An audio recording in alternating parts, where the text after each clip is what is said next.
Good evening, everybody. It's your favorite aspiring revolutionary here, a wandering author, reminding you that we are all the authors of our own lives. As always, my message remains the same: spend less, live more, earn your freedom with frugality.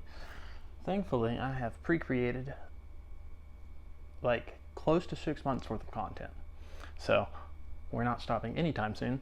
And I'm pretty experienced with the industry that I'm in, that I'm re-entering. As always, my message remains the same: spend less, live more, earn your freedom with frugality. Today, we're going to talk about injustice. And yes, I know that you cannot read all of this likely if you're watching this on a phone. Don't worry, this is more of a prop. I will speak it. It's really just kind of something that I do for the meditative effect. As a writer, I really like the art of trying to communicate things visually in addition to verbally,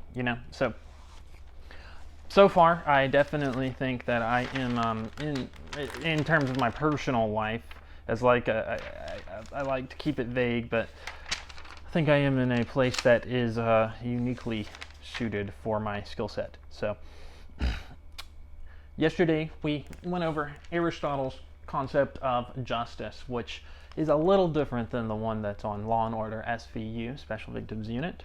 As we mentioned, basically he divides it into two types. One, the kind of justice that the law, like legal code, defines, and then we've got justice in terms of fairness, like equality, equity, equanimitas. All of these things are related to that. Now he further divides them into general and particular senses, and these are pretty simple.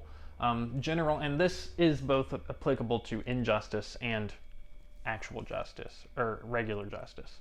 General is just like universal. Particular is like the particular circumstance. So like the general rule may be that it is bad to steal, but then like you may have is it bad for a man to steal if he's feeding his kid? That's the particular application.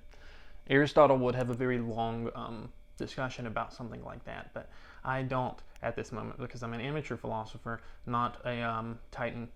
Anyways, corrective justice is divided into voluntary and involuntary types, and that's just basically the kind of transactions. These are related to business transactions.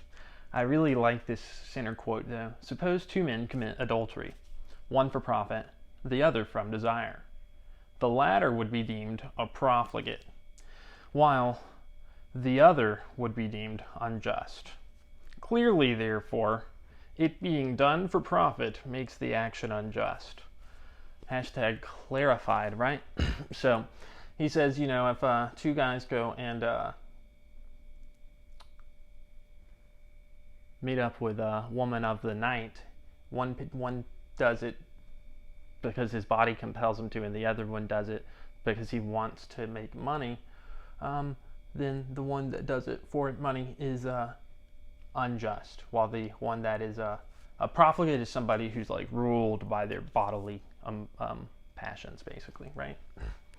And then he kind of clarifies injustice in general. He says, whereas when a man takes more than his share, it is frequently not due to any of these vices. And what he's referring to is justice is separated from the other types of virtues that we've spoken about earlier in book 4, things like cowardice, bad temper, stinginess, because there is no observance of the mean with these things. And a man can run away from battle and throw away his shield because he's a coward, or he can start abusing his spouse verbally because he's an asshole, or he can refuse to assist his friends financially because he's when assuming he has a lot of money and they really actually need the help because he's a dick. And even though each of those situations is unjust in particular, like in Aristotle's point of view, it only qualifies as injustice and not another vice like cowardice whenever a man takes more than his share. Yet when a man takes more than his share, it is frequently not due to any of these vices: cowardice, Yet, nevertheless, the action displays the vice of injustice. Adultery is put down to profligacy, desertion to cowardice, assault to anger. On the other hand, an unjust act by which a man has profited is not attributed to any vice except injustice. So, injustice seems to have a lot to do with profit seeking, which is interesting considering the economic basis of modern society.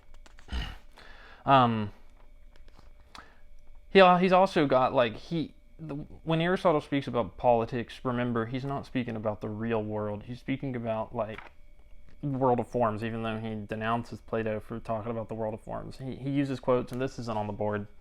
Says things like, quoting, "For not everything unlawful is unfair, though everything unfair is unlawful." And we all know that the law is not actually fair in all cases. But he's probably saying that, the ideal law, like hypothetically perfect laws, would be fair. And then that injustice, which is the practice of vice in general towards someone else. Yes, so in general, justice is related to acts that involve not just ourselves, but other people, too. The law enjoins conduct displaying the various particular virtues and forbids conduct displaying the various particular vices, ideally. Also, the regulations laid down for the education that fits a man for social life are the rules productive of virtue in general. Nichomachean Ethics, Book 5, Chapter 2, Section 10. And particular justice has one subtype that's devoted to the equitable division of honor, wealth, and the other divisible assets of the community. And as someone who's always talking about how we impact our community, I think it's important for us to consider the justice of our actions, both in our personal and professional lives.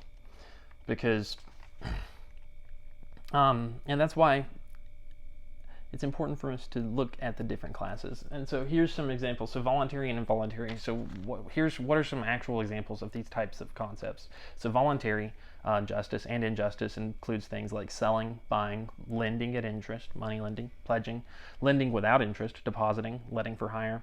Involuntary acts are things like thievery, adultery, poisoning, slavery, assassination, false witness. Anyways, he spends most of chapter 2 of book 5 just kind of defining things from there.